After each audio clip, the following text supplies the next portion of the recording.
Você está assistindo Poltrona Pop. E essa semana vamos falar sobre Magneto. Roda a vinheta.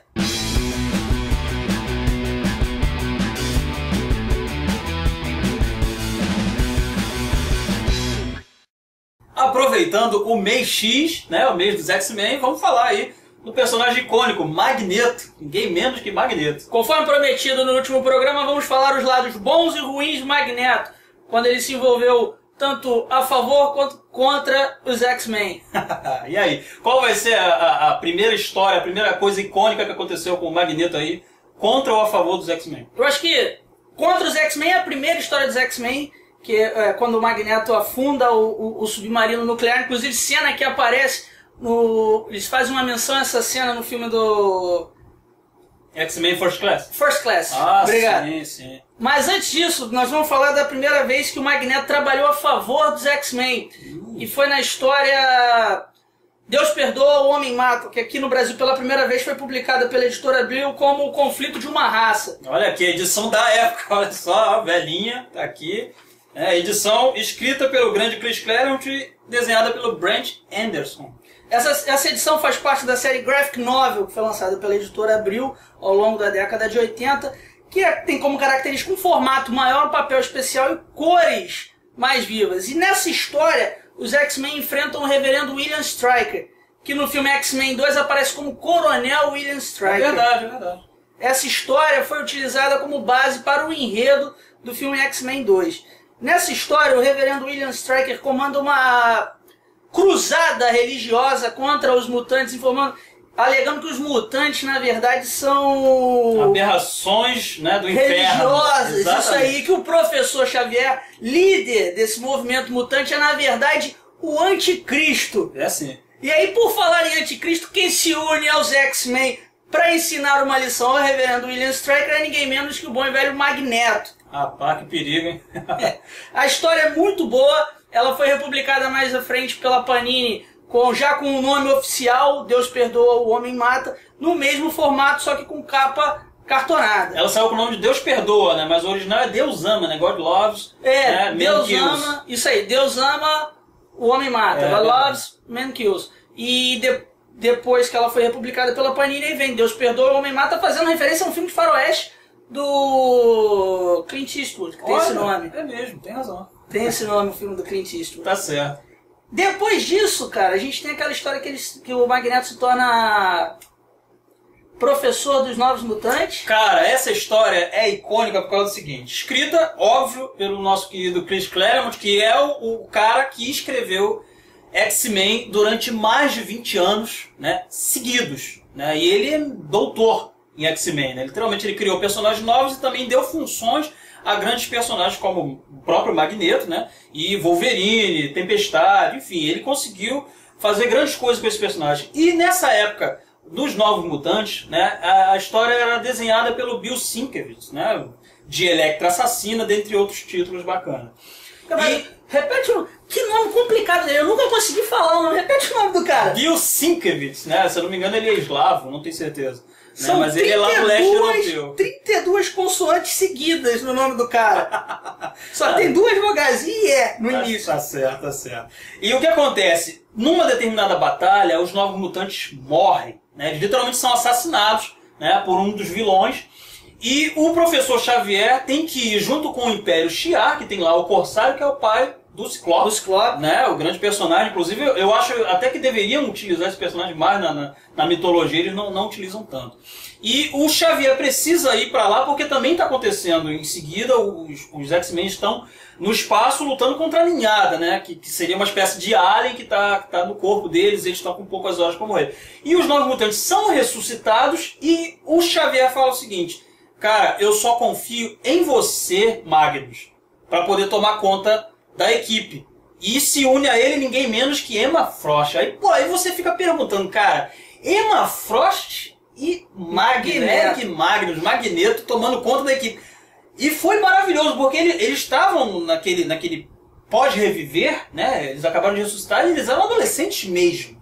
Né? Enquanto os X-Men já estavam como adultos, eles eram muito adolescentes, muito novos, e não estavam entendendo direito aquele negócio. Pô, morri e ressuscitei, uns amigos não conseguiram ressuscitar. Foi uma história, eu particularmente acho muito icônica para a época. É uma fase muito importante para os X-Men em geral, porque além de trazer o Magnus para uma importância maior dentro dos títulos X, ele traz a Emma Frost pro lado dos mocinhos. E a Emma Frost, daí em diante, ela permanece ao lado dos X-Men. Ela já foi a professora dos Novos Mutantes, já foi professora de Generation Next. Exatamente. Aqui no Brasil recebeu o nome de Geração X. Geração X. Inclusive, você que assiste o nosso programa deve se lembrar, né, dos nossos primeiros filmes infames, e tem lá, né, o Geração X, que é um filme horroroso. Filme né? Mas enfim. E depois disso, ela continua com os X-Men. O escritor Grant Morrison envolve ela com o Ciclope. Aí tem a morte da Jean Grey, ela casa com o Ciclope. Final das contas, atualmente ela tá junto com o Ciclope e o Magneto. Olha. Liderando os rebeldes mutantes. A fase atual, os mutantes estão revelados. Tá acontecendo a grande Revolução X. Coisa que eles devem estar preparando para daqui a uns anos, preparar um grande evento com X-Men contra X-Men novamente. Caramba.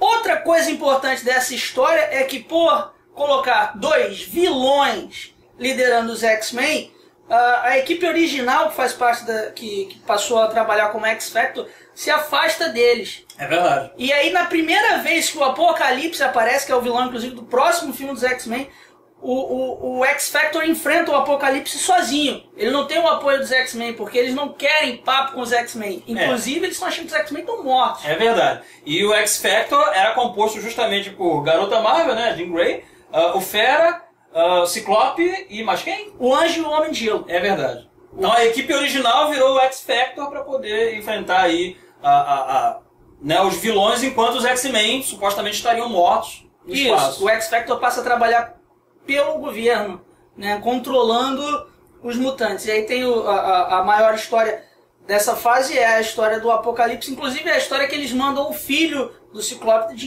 Jean Grey pro futuro. Né? E depois ele retorna como Cable, né? Na verdade ele retorna antes. Ele retorna e assume os novos mutantes que o Magneto passa pra ele. Ninguém tá sabendo quem é o cara veio do futuro naquele looping temporal que a gente tem nos X-Men. O tempo todo volta alguém do futuro. Sim, sim.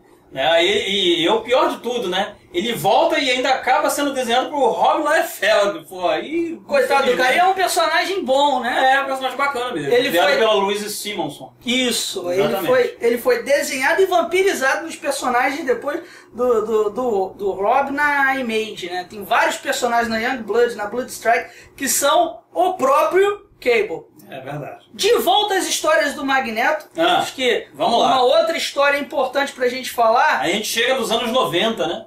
Anos 90 que foram tão icônicos, né? Por causa justamente da descoberta da colorização digital. Então isso pôde criar novas cores e novos desenhistas puderam, né, implementar. Inclusive outros efeitos, né, de luz e sombra que não tinha como ser reproduzido. Exatamente. Pelos pincéis. Ficou uma coisa um pouco mais comercial, um pouco mais plástica, né, do ponto de vista visual. E aí nós, óbvio, né, teve um desenhista que se destacou muito, que foi o Jim Lee. Né? E o Jim Lee foi responsável por recriar os uniformes dos X-Men na época, né? E escrito, obviamente, pelo Chris Claremont. Tem um porém. Essa história que a gente vai falar agora está saindo aqui no Brasil de novo, né, num encadernado chamado Gênese Mutante. E essa história, na época, o Chris Claremont estava saindo da Marvel e indo para a DC para escrever o The Seven Sovereign, né, os Sete Soberanos, que não chegou a ser publicado no Brasil. Né? E aí ele falou, vou escrever a última história dos X-Men, né, escrita por mim, vou deixar tudo direitinho aqui para poder o próximo escritor pegar, que seria o Scott Lobdell, né? E aí ele escreveu justamente uma história do Magneto, porque o Magneto estava sozinho e foi encontrado por um grupo, né, de expatriados mutantes, e ele resolveu fazer a lua mutante dele lá, com os mutantes, e chamar os mutantes da Terra para poder povoar aquela lua, né? E fazer um paraíso mutante. Só que isso foi considerado estranho porque o Magneto levou alguns mísseis e colocou orbitando em volta daquela lua para que não fosse atacado, né? E a SHIELD e o governo do mundo achou aquilo ali um desafio. E o Charles Xavier foi chamado para intervir, né? Para ser colocado como mediador. Essa história está aqui, ó, tem aqui todos os volumes, essa história aqui bem bacana. Esse gibi tá autografado, não dá pra ver daí, mas tá autografado pelo Chris Claremont quando ele veio no Brasil. Olha a nota. Né? Pô, bacana. Aqui é uma história muito legal, para a época muito bem desenhado, né? E você tem aí uma coisa que é interessante. Você vê uma coisa do passado do próprio Magneto, porque a doutora que é namorada, a doutora Moira McTaggart, ela fez uma coisa impensável. O Magneto, em determinada história que não tinha sido publicada no Brasil na época, ele tinha retornado para criança.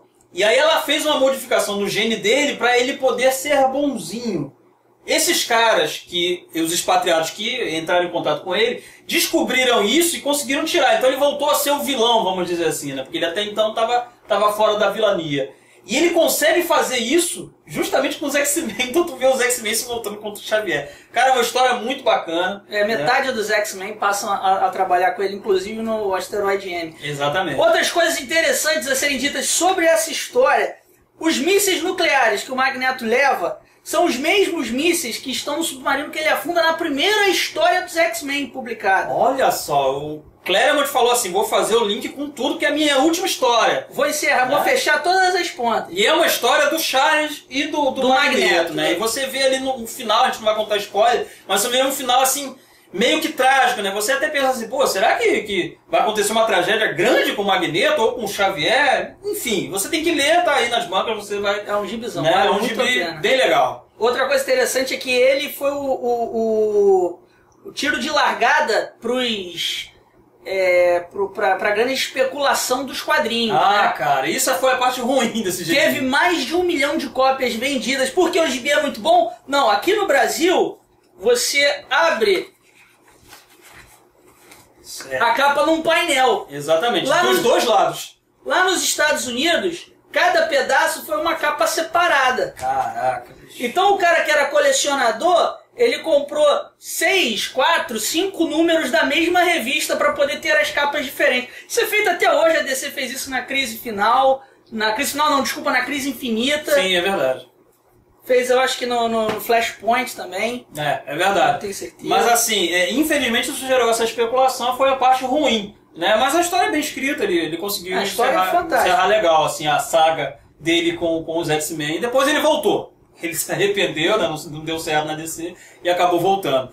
E aí, finalizando os anos 90, acho que foi em 98 ou alguma coisa assim, né? Nós tivemos aí o programa de Extermínio, né? Que também está sendo republicado, está chegando às bancas esse mês. O programa de Extermínio não tem o Magneto. Não tem. Não tem. Mas ele tem uma coisa muito importante sobre a mitologia Magneto, que é Genosha. Sim. O território que aprisiona os mutantes e coloca eles para trabalhar forçado, com trabalho escravo. É uma história... Primeira edição, tá aqui. Essa história é daquelas mega crossovers que juntam todas as revistas X e colocam eles enfrentando a ameaça de Genosha e dos caçadores de mutantes.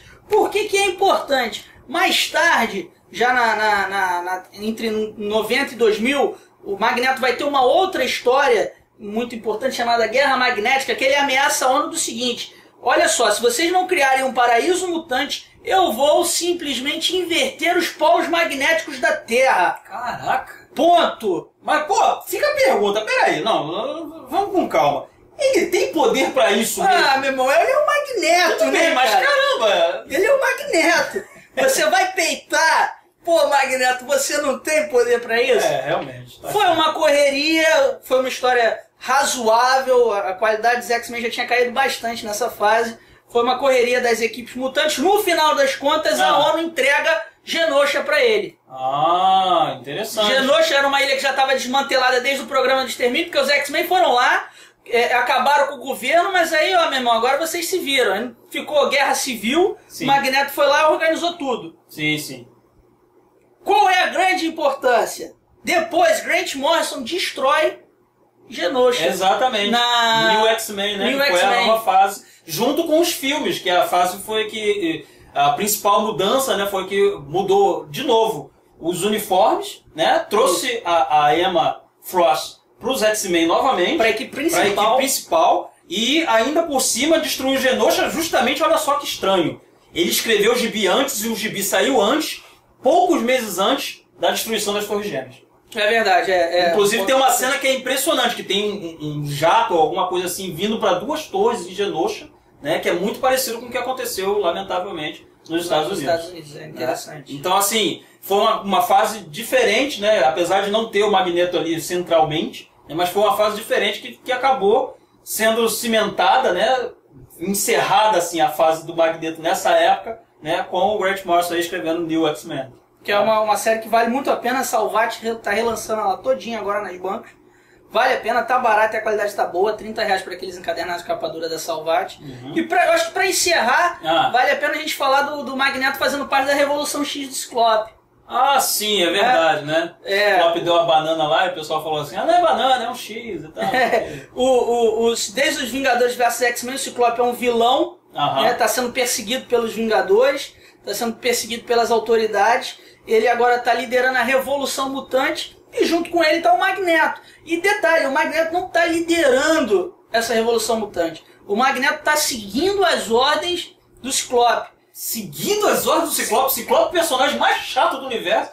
E ele tá seguindo as ordens do Ciclope? Pois é, cara. Aí é que tá. O Ciclope nos últimos anos ele passou de personagem mais chato dos mutantes para ser um dos mais interessantes. Nossa. O Ciclope ele tá muito parecido com o Magneto. Ele não é mais o líder que o Charles queria que ele fosse. Ele é o líder dentro da concepção dele que os mutantes precisam. Caramba, dá até medo. Prova disso é que o couro tá comendo nas revistas dos X-Men. Bom, beleza, então tá aí as dicas, nós demos aí, você vai nos sebos, você vai nas bancas, você tem lugar pra caramba pra poder ler. Você vai andar sobre o Magneto. Poliedrostore.com.br, vai encontrar tudo isso lá. Exatamente, tem um link aqui também na descrição. E não se esqueça de se inscrever no nosso canal, de curtir nossa fanpage no Facebook. E até a semana que vem. Como mutante.